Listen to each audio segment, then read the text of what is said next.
Big week.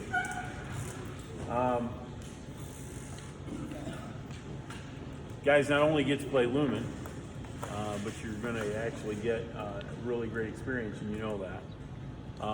Just be really appreciative of that. Be appreciative of the staff you run into, bus drivers. Just be super appreciative of all the things that are going to happen for you this weekend. Enjoy the moment. Enjoy it. Don't make it too big. Just enjoy it. 2 years ago, in one of the football players that got inducted into the Harper Creek Hall of Fame. Okay, one of the football players that got inducted into the Harper Creek Hall of Fame. He told me that this talk that I gave before a Lumen game, he never forgot it. So you guys are going to get that because he shared that with me, that it was so impactful. So I'm going to share it again. One of the things that I really appreciate the Bible is there's amazing stories that you can apply to your life. They're principles that work. Doesn't matter what you believe about the rest of the Bible, but the principles work. They just work. They always work. They always work. And there's a story in the Old Testament, and you guys have probably heard the story of David and Goliath. But I don't know if you've heard the whole story of David and Goliath, the way that the Bible actually lays it out, because there's little hidden eggs that are in there that you don't normally see if you're just reading it or somebody's just talking about the story. You know, David, this kid, he goes up against this big giant, and he ends up killing him. Wow, wins the day for the thing, but that's not really the whole story. So David's 14 years old. He's 14. That's how old he is. He is tending sheep, and he goes to his father because all of his older brothers are at war.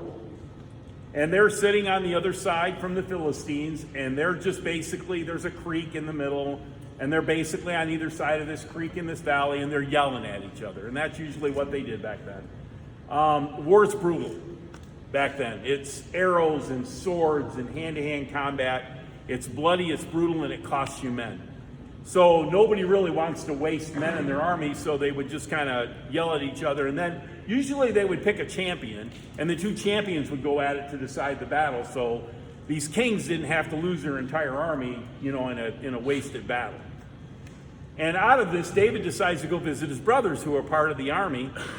And he said, I want to take them some food. So his dad packs him up all this food for his brothers, and he takes it and he goes. And when he gets there, there's this Philistine named Goliath. Now, Goliath is 9 feet 9 inches tall. Now, if you think that that's bogus and made up, go to Turkey. There is a museum in Turkey's capital that has an iron bed that was King Og of Bashan. His name was Og, O-G, from Bashan, B-A-S-H-A-N. Look it up on the internet if you want to. They had to build him a custom iron bed that was 10.5 feet long because he couldn't fit in anything else. And it was made of iron because he was so freaking big. So back in the day, there were 9 foot, 10 foot men that were warriors from the time they were children. They were monsters, literal monsters. And they actually had a name for them. They were Nephilim. And they were a group of people, and they were just massive individuals. Strong, big, massive.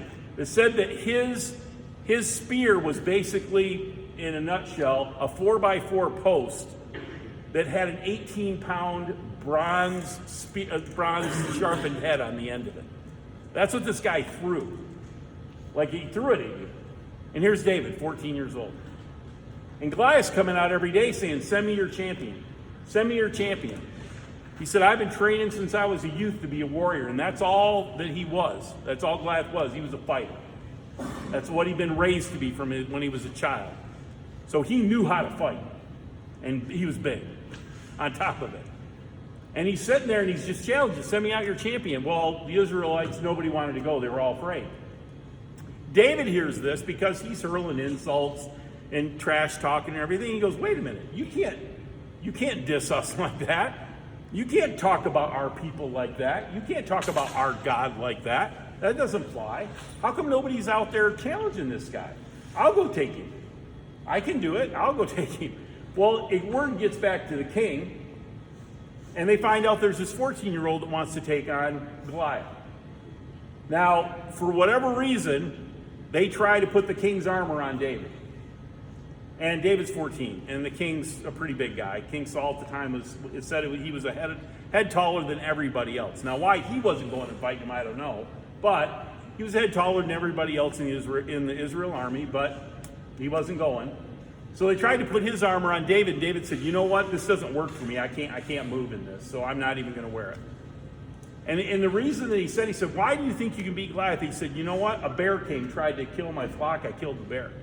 A lion came, tried to kill my flock, I killed the lion. He said, this guy, he's not a bear and he's not a lion, he's a man. I can take him. So David did something that was really interesting. It says that he went down to the brook, and I'll tell you the rest of the story in a minute, but he ended up selecting his weapons because he had a sling. And if you know anything about ancient weaponry, if you ever see anybody who really knows how to operate a sling, I'm telling you what, they will put a serious dent in stuff. Like they will bang through metal.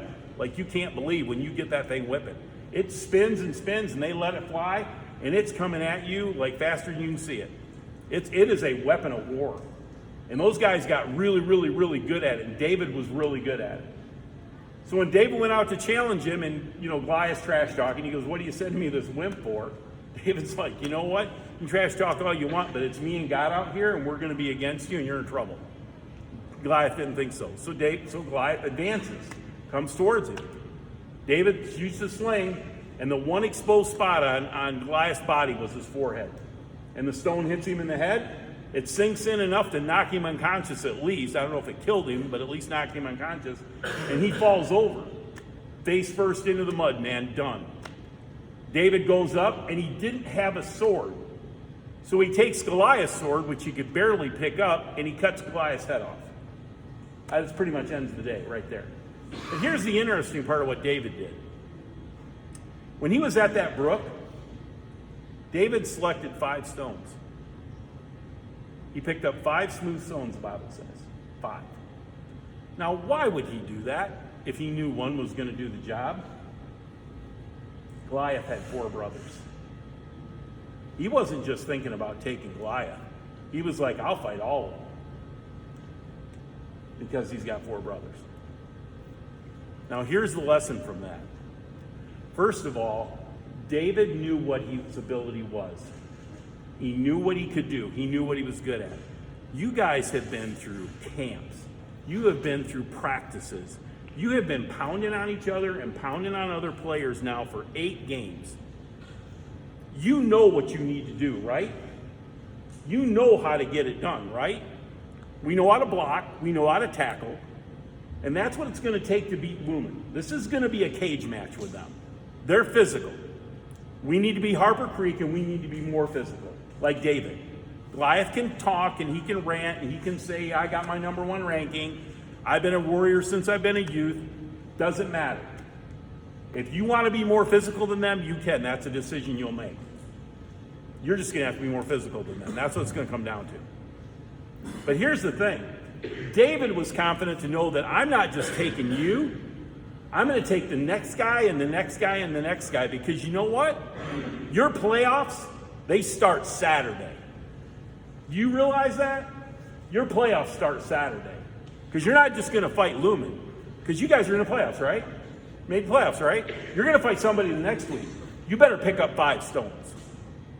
You better have that mentality that it's just who's next. Who's next? Because we're going to go physical. We're going to play Lumen, and we're going to come with what we know we can do, because you know what? When you guys play physical, when you play Harper Creek football, you can beat Lumen. Enjoy the moment. Be physical. Pick up your 5 stones and go get it done against Lumen. Think you can make that happen? I think you can too. Now you just got to believe it, because I'll tell you right now, the coaches and I know you can beat them. And we're going to go take it to them. We're going to take it to those people. Zach Kitchen, you're up. You're the alpha.